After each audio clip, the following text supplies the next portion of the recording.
Nunca pensé que el amor de un padre pudiera romperse con el sonido de una frase, pero el mío se partió. Allí, parado al otro lado de aquella ventana de cristal, tan fría como el corazón de mi hijo, lo oí. Mi padre, ese viejo apestoso. La voz era de mi Mateo, el niño al que le enseñé a caminar, a atarse los zapatos, a ser un hombre. Y las risas que vinieron después, la de mi hijo y la del padre de su novia, un hombre que nunca había visto, fueron como piedras. Cada risa, una pedrada en mi alma. Me quedé quieto, sintiendo el aire helado de la Ciudad de México entrar en mis pulmones, pero lo que me congeló por dentro no fue el frío, fue la vergüenza. La vergüenza que mi propio hijo sentía de mí, de mi olor a grasa, de mis manos callosas que le dieron todo lo que yo nunca tuve. En ese instante, el mundo se detuvo. El ruido de los coches en la gran avenida, las luces de la ciudad, todo desapareció. Solo quedó el eco de aquellas palabras. Viejo apestoso. Miré mis manos, las uñas, permanentemente oscuras de aceite, las cicatrices de tantos años arreglando motores, y por primera vez en mi vida sentí asco de ellas. Todo el sacrificio, todo el sudor, toda la nostalgia por mi Elena, todo se resumió en eso. Un estorbo, una cartera andante con mal olor. Eso era yo para mi Mateo. El dolor fue tan profundo que ni siquiera tuve fuerzas para llorar. Me quedé allí, invisible desde fuera, sosteniendo las mancuernillas de plata de mi padre en el bolsillo y preguntándome cómo fue que mi niño se perdió de mí. Escucha esta historia hasta el final, suscríbete al canal y dime, ¿qué harías en mi lugar? ¿Y desde dónde estás viendo? Mi nombre es Guillermo. Tengo 72 años de polvo y grasa acumulada bajo las uñas. Fui mecánico toda la vida, o mejor, un artesano de motores, como me gustaba decir. Mi especialidad eran los bochos, los escarabajos. Esos carritos. Conocía cada tornillo, cada ruido, cada capricho de ellos. Me jubilé, pero las manos nunca se jubilan de verdad. Todavía guardan la forma de las herramientas, la aspereza del metal. Son manos de trabajador, manchadas por una vida entera de esfuerzo. Nunca me avergoncé de ellas, hasta ese día. Ellas cuentan mi historia, la historia de un hombre que siempre supo que el pan en la mesa viene del sudor que corre por la frente, no de palabras bonitas dichas en salones elegantes. Nací y me crié en un rancho en Jalisco, en medio del campo, donde la palabra de un hombre valía más que cualquier papel firmado. Aprendíamos desde pequeños que el honor no es algo que se compra, es algo que se construye día tras día con actitudes, y la familia era sagrada, era el suelo firme bajo nuestros pies. Esos valores los traje conmigo cuando vine a Puebla, todavía un muchacho en busca de un futuro. No buscaba riqueza, no, buscaba un lugar para echar raíces, para construir una pared a la vez, y para tener un amor al que llamar mío. Mi fuerza nunca fue la de gritar, siempre fue la de hacer, la de estar presente, la de cumplir en silencio lo que prometía. Hoy soy viudo. Mi Elena se fue hace 10 años, pero parece que fue ayer. La casa todavía tiene su olor, o quizás es solo mi nostalgia inventando cosas. Ella era la alegría, la música, el color de las bugambilias que plantó en nuestro patio. En el rincón de la sala, su altar siempre tiene una vela encendida y una flor fresca que yo mismo corto. Hablo con su foto todos los días, le cuento cómo me fue, le pido consejo. Es una forma de no sentirme tan solo. En este silencio que quedó, ella era mi norte, mi todo, y fue pensando en ella, en nuestro sueño, que crié a nuestro hijo, a nuestro Mateo. Aquí en el pueblo, todo el mundo me conoce. Me llaman Don Guillermo, no por dinero o poder, sino por respeto, creo yo. La gente sabe que si mi puerta está abierta, el café está caliente y el oído está listo para escuchar. Mi taller, al fondo del patio, era más que un lugar para arreglar coches. Era un punto de encuentro, de charla, de desahogo. Muchos de los muchachos que hoy son padres de familia aprendieron conmigo la diferencia entre un destornillador y una llave inglesa. Siempre he creído que enseñar lo que uno sabe es la única herencia que nadie te puede quitar. Esa era mi vida antes de aquel viaje a la capital. Una vida sencilla, de rutinas, de pequeñas alegrías, despertar con el gallo del vecino, tomar mi café con pan dulce, cuidar mis flores y pasar horas en mi taller con el olor a gasolina y el sonido de la radio tocando unas rancheras antiguas. Una vida de paz, de conciencia tranquila, una vida construida con honor, el mismo honor que vi ser arrojado a la basura, como si fuera un trapo viejo, por la boca de mi único hijo. Y ese, amigo mío, es un dolor que no hay herramienta que pueda reparar. Conocí a mi Elena en la fiesta de la patrona del pueblo. Llevaba un vestido floreado, sencillo, pero en sus ojos había un brillo que opacaba todas las luces de la plaza. Yo era solo un muchacho flaco, con las manos sucias y un corazón lleno de sueños. No tuve el valor de invitarla a bailar, me quedé mirándola desde lejos. Fue ella quien vino a hablarme, con un vaso de horchata en la mano y una sonrisa que me desarmó por completo. Aquella noche no le prometí el mundo, no tenía cómo. Le prometí mi respeto, mi trabajo y mi lealtad. Le prometí que nunca faltaría un techo sobre su cabeza y que ese techo sería construido por mi sudor. Ella me creyó y fue la mejor decisión de mi vida. Nuestra casa la levantamos desde los cimientos. Yo llegaba del taller y en lugar de descansar me ponía a pegar ladrillos. Elena siempre estaba allí, trayéndome un café, ayudándome a cargar las cosas, cantando para espantar el cansancio. Recuerdo el olor del cemento fresco mezclado con el perfume del jazmín del terreno de al lado. Cada pared que se levantaba era una victoria nuestra. Hicimos el patio central, como en las casas antiguas, para tener un pedazo de cielo solo para nosotros. Y fue allí donde plantó las bugambilias, que hasta hoy siguen floreciendo, tercas, como si quisieran recordarme que la belleza que uno planta con amor, esa nunca muere. Los domingos, nuestra casa olía a felicidad, y la felicidad, para mí, siempre olerá al mole poblano que Elena preparaba. Era un ritual. Se levantaba temprano, molía los ingredientes, y toda la casa se iba llenando de ese perfume a chocolate, a chiles, a especias. La olla se quedaba en el fuego por horas, burbujeando lentamente, como una buena conversación. Amigos y vecinos aparecían, poníamos una mesa en el patio, bajo las flores, y la vida era buena. Era sencilla, pero era rica. Era rica en afecto, en risas, en gente querida alrededor. No teníamos lujos, pero teníamos abundancia de amor. Y entonces llegó nuestro Mateo. El día que nació me sentí el hombre más fuerte y al mismo tiempo el más frágil del mundo. Sostener ese paquetito en mis brazos, sentir sus deditos apretando el mío, tan sucio de grasa, fue como si Dios me diera un nuevo propósito. Todo lo que hacía a partir de ese momento era por él. Cada motor que arreglaba, cada noche mal dormida, era para asegurar que tuviera qué comer, qué vestir y, lo más importante, que pudiera estudiar. Yo quería que él volara más alto de lo que yo jamás soñé volar. Él era nuestra obra maestra, mía y de Elena. Creció entre mis herramientas, en el suelo del taller. El primer olor que conoció, además del de su madre, fue el de aceite y gasolina. Le hice un carrito de madera con rodamientos viejos y se pasaba el día empujándolo de un lado a otro, imitando el ruido de los motores. Era un niño curioso, listo. Yo le enseñaba el nombre de las piezas, le dejaba ayudarme a limpiar alguna cosita. En aquellos tiempos me miraba con admiración, con orgullo. Decía que quería ser mecánico como su padre. Mal sabía yo que un día se avergonzaría hasta de mi olor. Para que pudiera ir a la universidad en la capital, nos ajustamos el cinturón. Elena empezó a coser para afuera, y yo aceptaba cualquier trabajo que apareciera sin importar el día ni la hora. Muchas veces cenamos solo frijoles con tortilla para guardar el dinero de la carne para el día siguiente. Pero no lo sentíamos como un sacrificio. Era una inversión en el futuro de nuestro niño. Queríamos que tuviera un título en la pared, un buen empleo, una vida diferente a la nuestra, sin callos en las manos.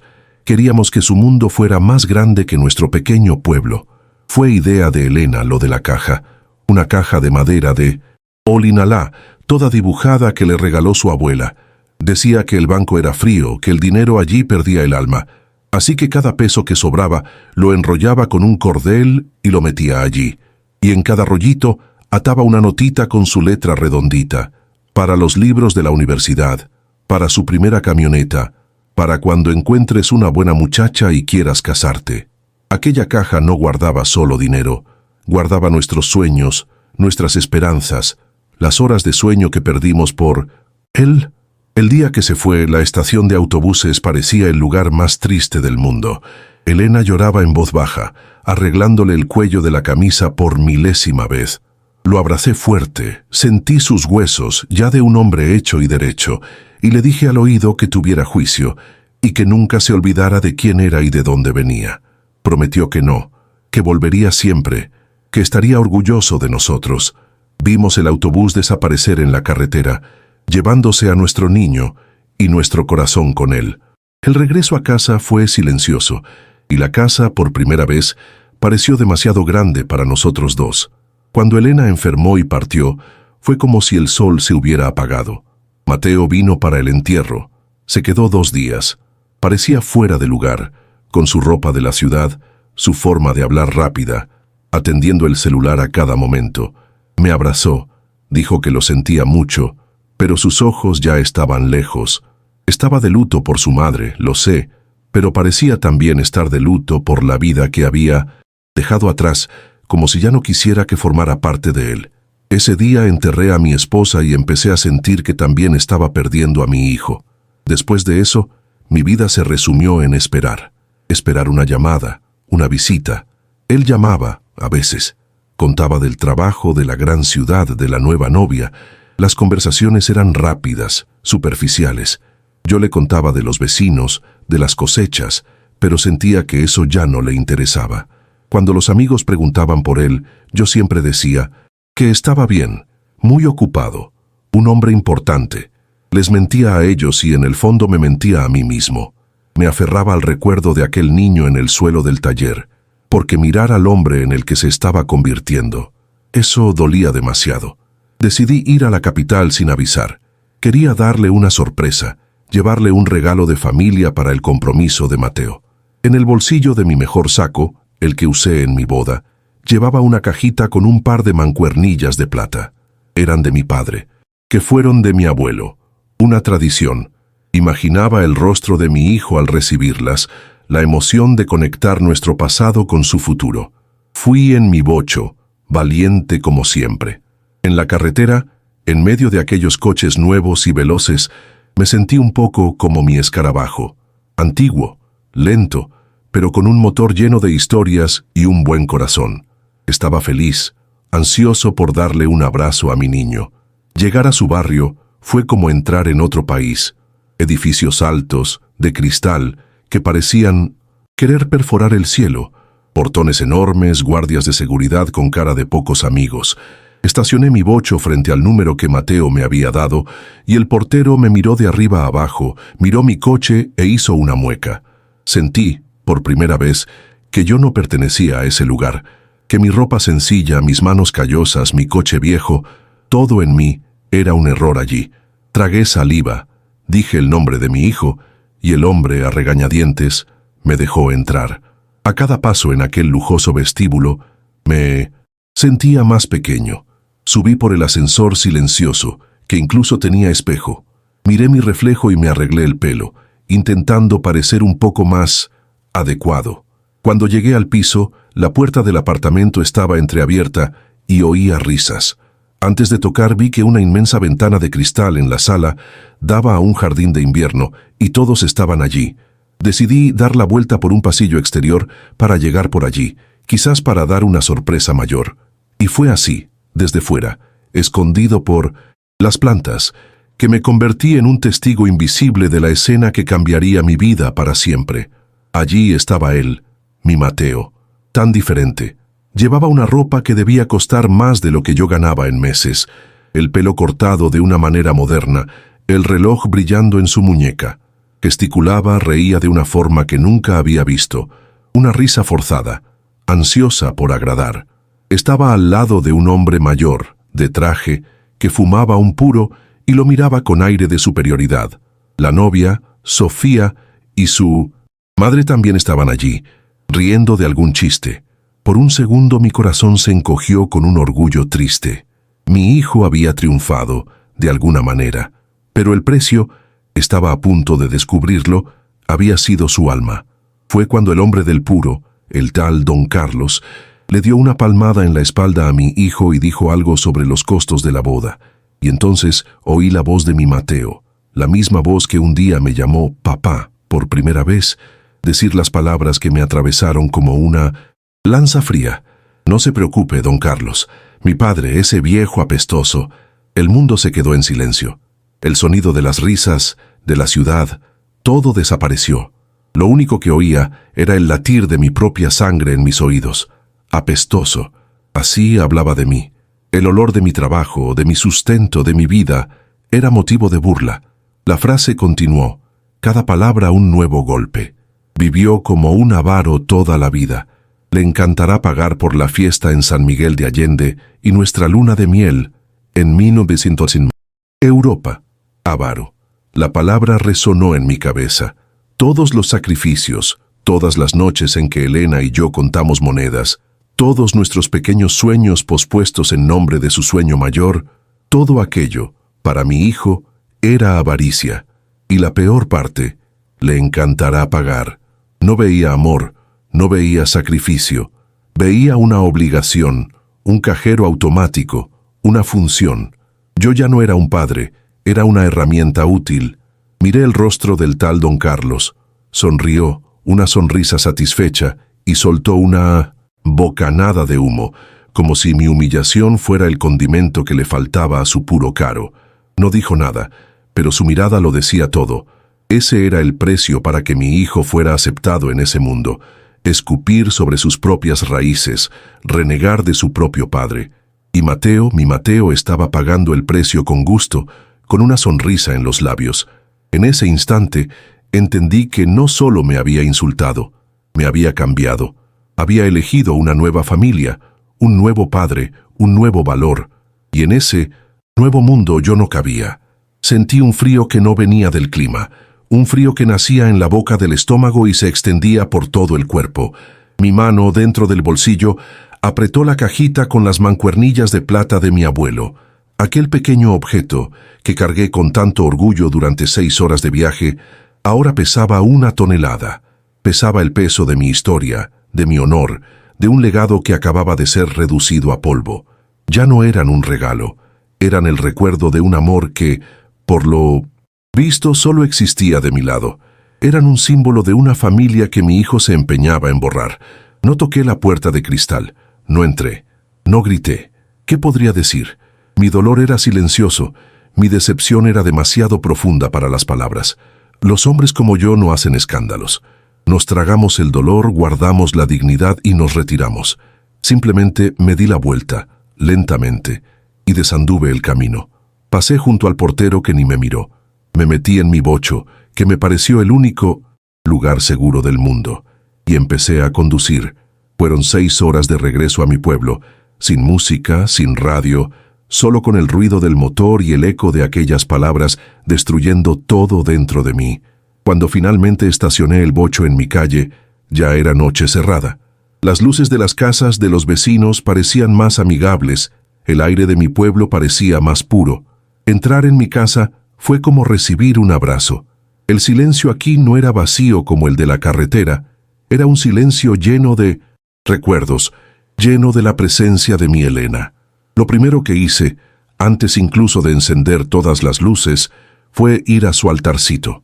Encendí una vela nueva, cambié la flor del vaso de agua y me quedé allí, mirando su sonrisa en la fotografía. No necesitaba rezar, solo necesitaba estar cerca de ella, cerca de la única persona en el mundo que nunca dudó de mi valor. Me quedé un buen rato allí, hablando con su foto en voz baja. ¿Oíste, mi amor?, le dije. Nuestro niño se avergüenza de nosotros. Le conté todo, cada palabra, cada risa. El dolor era tan grande que parecía no caber en mí, pero hablar con ella aliviaba. Era como si estuviera allí, escuchándome, entendiéndome. Se rieron de nosotros, Elena, de nuestro sudor, de nuestro sacrificio, de nuestro olor a gente honesta. No era solo mi honra la que había sido pisoteada, era la nuestra, la historia que construimos juntos, y al defender mi dignidad, sabía que estaba defendiendo también su memoria. En ese momento, mirando los ojos de papel de mi esposa, una calma extraña se apoderó de mí.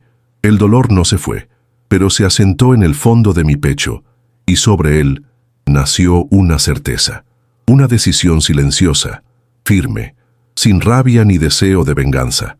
Era una decisión sobre qué hacer con el pasado, con nuestro legado y con mi futuro. No iba a permitir que el desprecio de mi hijo convirtiera nuestro amor en una caja fuerte para ser saqueada. Lo que construimos con tanto sacrificio merecía más respeto, merecía un destino mejor. La decisión estaba tomada. Me levanté y caminé hasta el fondo del patio, hacia mi taller. El taller, mi refugio. El olor familiar a aceite y metal me calmó el alma. Encendí la luz tenue del techo que iluminó mis herramientas colgadas en la pared, organizadas como soldados en formación. Cada una de ellas conocía la forma de mi mano. Miré aquel desorden organizado, los proyectos inacabados, y sentí que allí, en ese lugar, yo estaba completo. Allí no era un viejo apestoso. Allí era don Guillermo, el maestro, el artesano, y era ese hombre el que necesitaba actuar. Fui a un rincón oscuro, detrás de un banco de trabajo pesado que no había movido en años. Con un poco de esfuerzo, lo arrastré a un lado, revelando el suelo de cemento. Allí, entre tantas baldosas iguales, había una que conocía bien. Me arrodillé con las rodillas crujiendo en el suelo frío y con la punta de una espátula, forcé el borde de esa baldosa suelta. Se levantó, revelando un agujero cuadrado, oscuro y profundo en la tierra apisonada. Era nuestro secreto, el lugar donde guardábamos el corazón material de nuestra familia, lejos de los ojos de todo el mundo. Un lugar sagrado que solo Elena y yo conocíamos. Con cuidado, metí las manos en el agujero y saqué la caja de madera de Olinalá. Estaba igual que como Elena la dejó por última vez. La madera perfumada, los dibujos coloridos y delicados aún vivos. Me senté en el suelo allí mismo y pasé los dedos por los dibujos. Cada flor, cada pájaro pintado a mano, parecía contar una parte de nuestra historia. Respiré hondo y levanté la tapa. Dentro, los fajos de pesos atados con cordel, exactamente como a ella le gustaba hacer. El olor a papel antiguo y a esperanza guardada llenó el aire del taller. Era el trabajo de toda una vida allí frente a mí. Tomé uno de los rollitos. El cordel estaba amarillento por el tiempo. Desaté la pequeña nota, escrita con la caligrafía cuidada de mi Elena, para el día en que se case con una buena muchacha. Leí esas palabras y mi corazón se partió otra vez. Una buena muchacha, una muchacha que lo amara por lo que era, no por lo que podía comprar, una muchacha que respetara sus raíces. El dinero estaba allí, guardado para un sueño, para una boda de amor y respeto. Y ahora sería usado para pagar una fiesta de vanidad, para un hijo que nos despreciaba. La ironía era demasiado cruel. Con la decisión aún más fuerte dentro de mí, saqué la cajita de terciopelo de mi bolsillo. La abrí y miré las mancuernillas de plata de mi abuelo. Ya no pertenecían al futuro de mi hijo. El futuro que él eligió no tenía espacio para ese tipo de herencia. Con cuidado, puse la cajita dentro de la caja de Olinalá, junto con los fajos de dinero. Cerré la tapa. El pasado ahora estaba todo guardado junto. No volví a meter la caja en el agujero. La llevé a mi banco de trabajo y la dejé allí, a la vista. Ya no era un secreto que proteger para él. Era un tesoro que proteger de él. Esa noche no me salté la cena.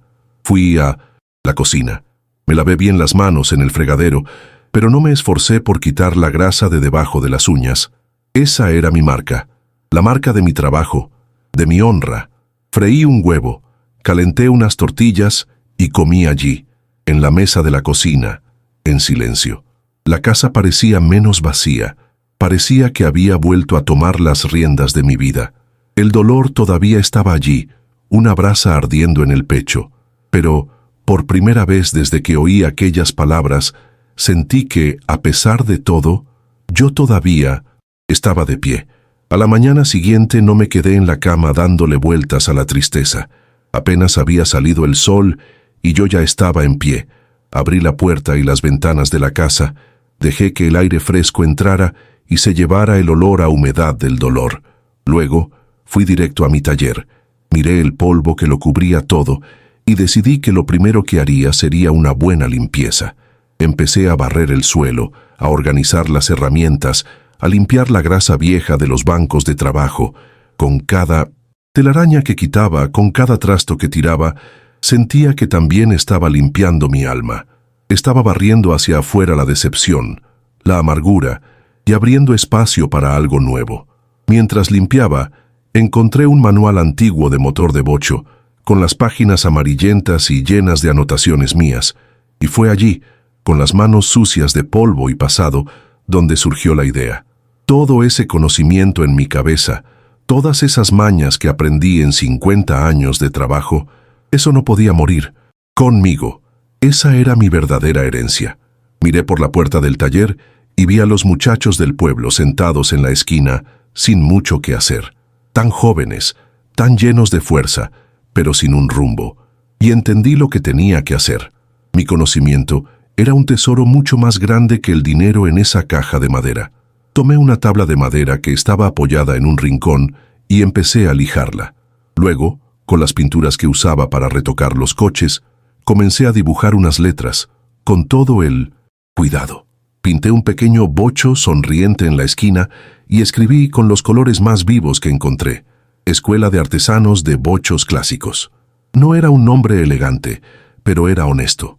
Era lo que yo era. Cuando terminé, clavé el letrero en el frente del taller. Fue como plantar una bandera, un aviso para mí mismo y para el mundo. No estaba acabado, apenas estaba comenzando. Al principio, los jóvenes pasaban, miraban el letrero, soltaban una risita y seguían de largo. Pero un día, un muchacho delgadito llamado Leo, que siempre se metía en líos, se detuvo en la puerta y preguntó con vergüenza si de verdad era gratis. Le dije que sí. El precio era solo las ganas de aprender y el respeto por las herramientas. Entró. Después de él vino su hermano y un primo. En una semana tenía a 5 muchachos allí, mirándome con una mezcla de curiosidad y desconfianza. No di una clase, no di un discurso. Simplemente señalé un motor viejo y dije, vamos a desarmarlo. Poco a poco, el silencio de mi taller se fue llenando de nuevo, pero ya no era el silencio de la soledad, era el ruido bueno del trabajo, el sonido de una llave cayendo al suelo, de un tornillo siendo apretado, de preguntas tímidas y pronto de risas. La radio vieja volvió a tocar mis rancheras, y los chicos al principio se reían, pero pronto estaban tarareando conmigo. Los sábados, la madre de uno de ellos nos mandaba una olla de carnitas para el almuerzo. El taller dejó de ser mi escondite y se convirtió en nuestro punto de encuentro. Se convirtió en un lugar vivo de nuevo. Empezaron a llamarme maestro, no don Guillermo, como los mayores, sino maestro. La palabra tenía un peso diferente, un cariño diferente. Y en eso me convertí para ellos. Les enseñaba cómo regular un carburador, pero también les hablaba de que la vida necesita paciencia, como un motor. Les enseñaba a lijar la carrocería hasta dejarla perfecta, y les explicaba que el esmero en el trabajo es una forma de respeto por uno mismo. Les estaba transmitiendo no solo una profesión, sino los valores que mi padre me transmitió. Les estaba dando la herencia que mi propio hijo rechazó. La gente del pueblo empezó a notar el cambio en mí. Caminaba más erguido, con una sonrisa más fácil. La tristeza aún estaba en el fondo del pecho, pero ahora tenía compañía. Tenía el orgullo de ver a Leo, aquel chico problemático, transformarse en un artista con la chapa y la pintura. Tenía la alegría de ver la dedicación de aquellos muchachos que antes no tenían nada y ahora tenían un oficio, una dignidad. Ya no era el padre abandonado de un hijo de la capital, era el maestro de una nueva generación de artesanos de mi pueblo. Nuestra fama comenzó a extenderse. El primer bocho que restauramos, un modelo de 1972 color azul celeste, quedó tan bonito que un coleccionista de otra ciudad apareció y pagó un buen dinero por él. Repartimos las ganancias entre los muchachos. Fue la primera vez que muchos de ellos sostenían tanto dinero ganado con su propio sudor. El brillo en sus ojos, eso me pagó por toda una vida de trabajo. Pronto empezaron a llegar otros coches, otros encargos. Nuestra pequeña escuela estaba devolviendo la vida y la esperanza a nuestra gente. La caja de Olinalá seguía allí sobre mi banco de trabajo como una testigo silenciosa de todo. De vez en cuando la abría. Tomaba un poco del dinero, pero no para mí. Un día compré un juego nuevo de llaves de precisión para la escuela. Otro día hice una gran parrillada para celebrar la venta de un coche. El dinero que fue guardado con mi sudor y el de Elena, destinado a un futuro de vanidad, se estaba transformando. Se estaba convirtiendo en herramientas, en comida, en celebración. Se estaba convirtiendo en el cimiento para el futuro de muchos hijos, no solo de uno. Pasó casi un año de mucho trabajo, de muchas pequeñas alegrías y de una paz que no sentía hace mucho tiempo. Y entonces, una tarde de miércoles, un coche que no pertenecía a ese mundo se detuvo frente a mi taller. Era un coche caro, negro y brillante, pero cubierto por el polvo del camino, como si viniera de un largo y cansado viaje. La puerta se abrió y de él bajó mi hijo, Mateo. Ya no era el hombre seguro y risueño que vi por la ventana de cristal. La ropa cara estaba arrugada, el rostro pálido, y había una sombra de preocupación y fracaso en sus ojos que reconocí desde lejos. No había vuelto de visita. Había vuelto porque necesitaba algo. Entró al taller lentamente, mirando a los lados, como si no reconociera el lugar. Esperaba encontrar telarañas y soledad, supongo. Pero lo que vio fue vida. Mis muchachos estaban alrededor de un motor, discutiendo la mejor forma de ajustar la sincronización. La radio sonaba fuerte y el olor a soldadura estaba en el aire. Yo estaba en el centro de todo, explicando un detalle, con las manos sucias de grasa y el corazón tranquilo. Cuando se detuvo frente a mí, el silencio cayó sobre el taller. Todos mis aprendices dejaron lo que estaban haciendo y lo miraron, al extraño, al hijo de la gran ciudad. Su mirada era de protección hacia mí. Miré a mi hijo. Vi el cansancio en su rostro, la decepción que intentaba ocultar, pero no sentí lástima. Sentí una distancia, un abismo que no estaba hecho de kilómetros, sino de elecciones. Mateo, dije. Mi voz salió tranquila, firme. No era la voz de un padre corriendo a abrazar al hijo pródigo.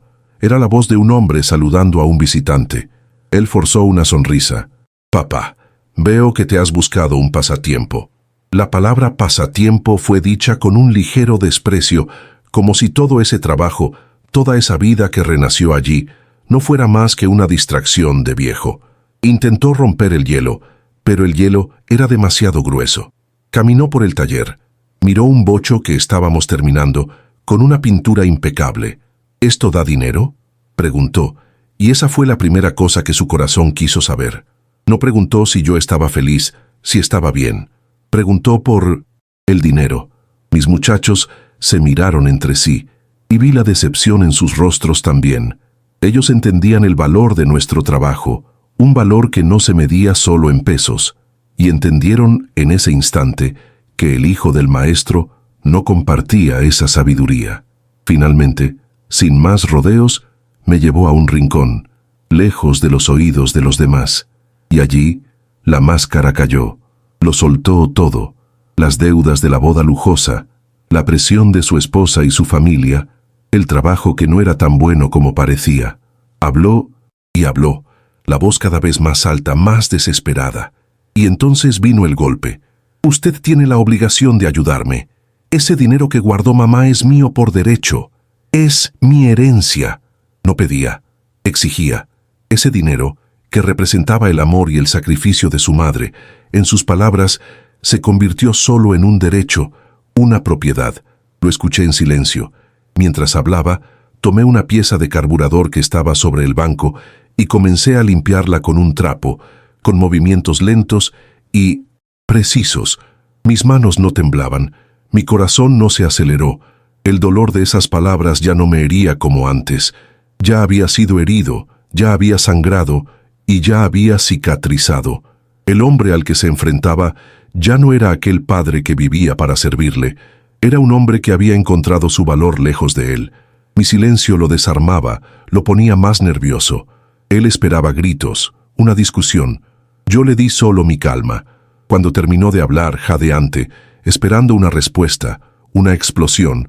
Puse la pieza limpia sobre el banco. Lo miré de verdad por primera vez. Vi al niño asustado detrás de la arrogancia del hombre. Fui al pequeño refrigerador que teníamos en el taller. Saqué una jarra y 2 vasos. Sin decir una palabra, serví un vaso de agua de horchata helada, la favorita de su madre, y se lo extendí. «Debes tener sed por el viaje», dije simplemente. Se quedó quieto, mirando el vaso, confundido. Mi reacción no era la que esperaba, y mi respuesta sobre el dinero, esa aún estaba guardada, dentro de mí. Mateo tomó el vaso, su mano temblaba un poco. Bebió la horchata en largos tragos, como si su sed no fuera solo del viaje, sino de algo más profundo. Por un instante, vi en sus ojos una chispa de otra época. Quizás recordó su infancia, a su madre sirviéndole esa misma bebida en el patio, bajo las bugambilias. Vi al niño que fue, antes de que el mundo lo convenciera de que el amor se mide en cifras, pero fue solo un instante. Pronto, la dureza volvió a su mirada, la ansiedad de quien espera una respuesta. Ese sorbo de memoria no había sido suficiente para borrar la deuda que lo trajo de vuelta. Mientras lo observaba, mi corazón, que pensé que estaba duro como una piedra, sintió una punzada de un antiguo dolor. No veía allí al hombre que me humilló. Veía a un niño perdido, que corrió tanto tras el brillo del oro que se olvidó del calor del sol. Había cambiado la riqueza de nuestra sencillez por la pobreza de su lujo. Tenía todo lo que yo nunca pude darle en cosas, y no tenía nada de lo que le di más valioso, la paz de espíritu. Mi dilema allí dejó de ser sobre el castigo, y pasó a ser sobre el amor. ¿Cuál sería la mayor prueba de amor de un padre en ese momento? La caja de Olinalá estaba sobre el banco de trabajo, entre nosotros dos. Ni en el centro ni escondida. Simplemente estaba allí. Los ojos de mi hijo no se apartaban de ella. Para él, esa caja era la respuesta, la salvación, el fin de los problemas que el dinero creó. Para mí, era un testamento. El testamento de una vida de trabajo, de las manos de mi Elena guardando cada centavo con un sueño atado. Era un objeto sagrado, y él la miraba con la codicia de un ladrón, aunque se creyera con el derecho de un heredero. La presencia de esa caja en el aire hacía el silencio aún más pesado, más lleno de significados. ¿Y qué debía hacer? Una parte de mí, la parte que es padre por encima de todo, gritaba que le entregara la caja, que acabara con su sufrimiento, que lo ayudara a salir del hoyo en el que se había metido. Quizás eso era lo que un padre debía hacer, sin preguntar, sin juzgar, pero otra parte, la parte que aprendió a respetarse, a honrar la memoria de mi Elena, me decía que darle ese dinero sería lo mismo que decir que él tenía razón. Sería decir que la falta de respeto tiene un precio, y que yo estaba dispuesto a pagarlo para tener la ilusión de un hijo de vuelta. Miré de reojo a mis aprendices, que fingían trabajar, pero estaban atentos, como guardianes silenciosos de mi nuevo mundo. Leo, Miguel, Carlos, mis nuevos hijos. El dinero de esa caja podría comprar el torno mecánico que tanto necesitaban, podría asegurar el futuro de nuestra escuela, el futuro de una docena de jóvenes que me miraban con respeto, que valoraban cada palabra que yo decía. Mi elección era entre regar una raíz podrida, con la esperanza de que ocurriera un milagro, o usar esa agua para cultivar un jardín entero, que ya me daba flores. Mateo esperaba. Sus ojos iban de mí a la caja, llenos de una ansiedad que me hería. Con calma caminé hacia el banco de trabajo. Vi la esperanza brillar en su rostro. Dio un paso adelante, seguro de que su victoria había llegado. Pero mi mano no fue hacia la caja. Mi mano alcanzó una llave inglesa que estaba a su lado. Sostuve la herramienta. Sentí el peso familiar del acero en mi palma. Era mi respuesta. Sin una sola palabra, me di la vuelta y regresé al motor en el que estábamos trabajando antes de que él llegara. Le di la llave a Leo, que me miraba, con los ojos muy abiertos. «Aprieta con cuidado pero con firmeza», le dije con la voz tranquila. «Así es como funcionan las cosas importantes en la vida». Mateo se quedó parado detrás de mí. Podía sentir su mirada ardiendo en mi espalda. Él entendió. No necesitaba decir que no. Mi elección estaba allí, en mi gesto, en mi decisión de continuar mi trabajo, de seguir construyendo, en lugar de entregar los ladrillos de mi casa para reparar su pared agrietada. Se quedó allí, en medio de mi taller, un extraño con un vaso vacío en la mano. ¿Llegará a entenderlo algún día?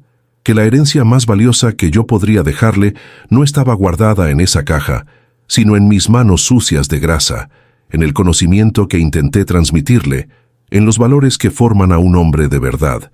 Quizás el mayor acto de amor de un padre no sea darle a su hijo todo lo que quiere, sino darle la oportunidad de aprender, de la manera más dura, que sin raíces, ningún árbol puede mantenerse en pie. Esta historia tuvo sentido para ti también. Cuéntame, ¿tú habrías perdonado? No sé si se fue. No miré hacia atrás. Continué allí, enseñándole al muchacho cómo sentir la presión correcta en el tornillo. Mi mano callosa sobre su mano joven. Allí estaba mi legado, la semilla que planté y que estaba creciendo fuerte, con respeto. El futuro no estaba en el dinero, estaba en ese gesto, en la sabiduría que pasa de una generación a otra.